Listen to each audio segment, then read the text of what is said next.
December 28 captain அவருடைய மறைவுக்கு நம்ம தளபதி அஞ்சலி செலுத்திட்டு டிசம்பர் 30ஆம் தேதி நெல்லை மழையால் பாதிக்கப்பட்ட மக்களுக்கு நிவாரணப் பொருட்கள் கொடுக்க போயிருப்பார் நம்ம தளபதி. ஆனா அப்போ தளபதியோட முகத்தை பார்த்தா லைட்டா ஒரு மாதிரி உப்பலா இருக்கும். ஸோ அது ஏன்னு தளபதியோட அப்பா எஸ்எஸ்சி அவர்கள் ஷேர் பண்ணியிருக்காரு. அதாவது தளபதி எப்பவும் ரொம்ப எமோஷனல் ஆக மாட்டாரு, அப்படி ஆனா அவருக்கு உடம்புக்கு முடியாம போயிரும்னு சொல்லியிருக்காரு அந்த இன்டர்வியூல. தென் அப்படியே கட் பண்ணிட்டு நம்ம தளபதி கேப்டன் அவருடைய மறைவுக்கு அஞ்சலி செலுத்த வந்ததப்போ பார்த்தா தளபதி எமோஷனல் ஆயிருப்பாரு உடஞ்சு.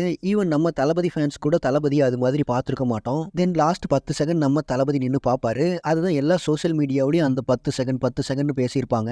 ஸோ கேப்டன் அவருக்காக எமோஷனல் ஆனதுனால தான் நம்ம தளபதியோட முகம் கொஞ்சம் உப்பலா இருந்திருக்கும் போல. அதாவது நிவாரண பொருட்கள் கொடுத்த நிகழ்ச்சியில தென் ஏற்கனவே ஃபிக்ஸ் பண்ணி வச்ச டேட்டுங்கிறதுனால கூட டிசம்பர் 30ஆம் தேதி வந்து நம்ம தளபதி நிவாரண பொருட்கள் கொடுத்துருக்கலாம் கொஞ்சம் ஜுரத்தோட. பட் இனிமே தளபதி கொஞ்சம் எமோஷனலாக கண்ட்ரோல் பண்ணிக்கணும், இல்லைன்னா உடம்புக்கு முடியாமல் போயிடும். ஸோ அது தளபதி ஃபேன்ஸ் யாருமே அக்செப்ட் பண்ணிக்க மாட்டாங்க.